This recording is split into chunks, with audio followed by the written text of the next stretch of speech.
This is Nurse of Death, the Lucy Letby story, a gripping true crime podcast that takes you deep into the chilling tale of allegations against Lucy Letby, a seemingly caring and dedicated nurse who harbored a dark secret. Join us as we unravel the twisted journey of a medical professional whose actions sent shockwaves throughout the healthcare community. It's the story of a nurse who went from saving lives to becoming the harbinger of death. This is Nurse of Death, the Lucy Letby story. In the heart of the quiet city of Manchester, a troubling narrative unfolded in a courtroom, shrouding the prestigious Countess of Chester Hospital in a cloud of grim uncertainty. The center of this maelstrom was Lucy Letby, a 33-year-old neonatal nurse with an unassuming exterior, standing accused of an unthinkable crime. The court heard allegations of an ominous series of events that occurred between June 2015 and June 2016, painting a chilling portrait of Letby, who stood charged with the murder of 5 baby boys and 2 baby girls, alongside attempts to end the lives of 10 more fragile infants. Prosecutors, armed with a battery of incriminating evidence, charged her with a litany of ghastly acts, from poisoning the newborns with an overdose of insulin, to suffocating them by force-feeding milk, to physically assaulting them, and most chillingly, injecting air into their bloodstream, an act designed to induce fatal embolisms. The particular incident involving an infant, identified only as Baby D, took center stage as the court convened. A series of messages exchanged between Letby and a fellow nurse showcased the nurse's recounting of the tragic event, how the baby, stable initially, began to exhibit inexplicable signs of distress before succumbing. The jury heard the poignant words that the accused nurse typed out to her colleague, "We lost D," followed by descriptions of the newborn's worsening condition and the shattering effect the death had on the parents. In stark contrast, 3 years later during police questioning, Letby claimed a clouded memory of the details surrounding Baby D's fatal collapse, sparking a tense exchange in the courtroom. The prosecution questioned her ability to vividly recall the details when communicating with her colleague, but professed a lack of memory when questioned by the authorities, eliciting a curt denial from Letby. Her parents, John and Susan, sat in silent anticipation in the public gallery, their faces a stoic mask of fear and anticipation.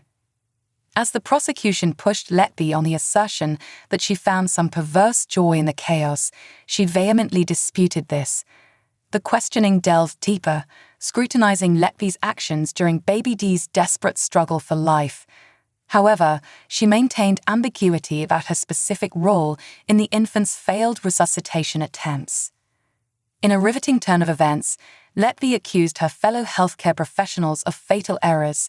She posited that their delay in administering antibiotics to Baby D's mother could have precipitated the newborn's untimely death.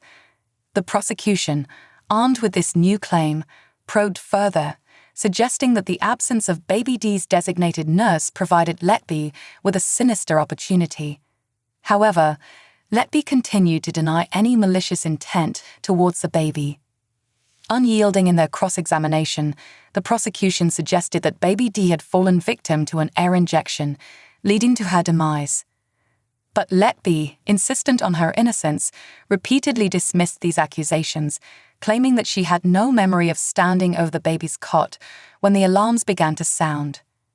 As the prosecutor continued to weave an incriminating narrative, linking Baby D's death to previous incidents, Letby's sole defense remained a firm denial and a claimed lack of recollection. The trial took a pause at Letby's request, allowing her a moment to regain her composure after the grueling line of questioning. A lingering air of tension hung in the courtroom as the jury was dismissed until Wednesday.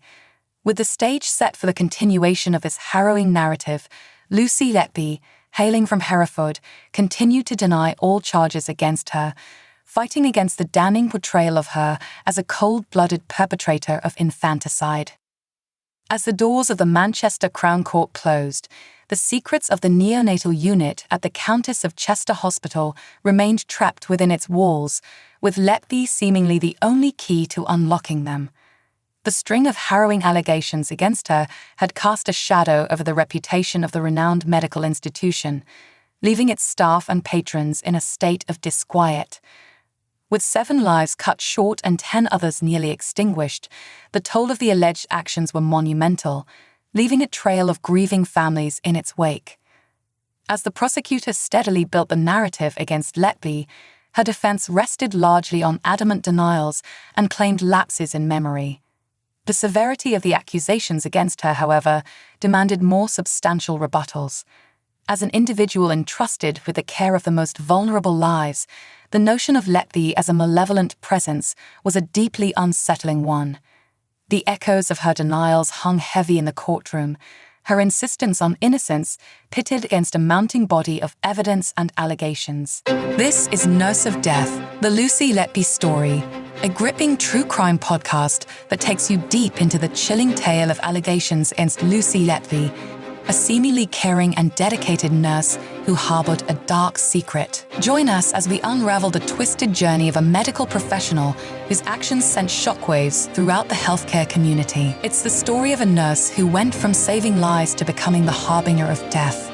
This is Nurse of Death, the Lucy Letby story.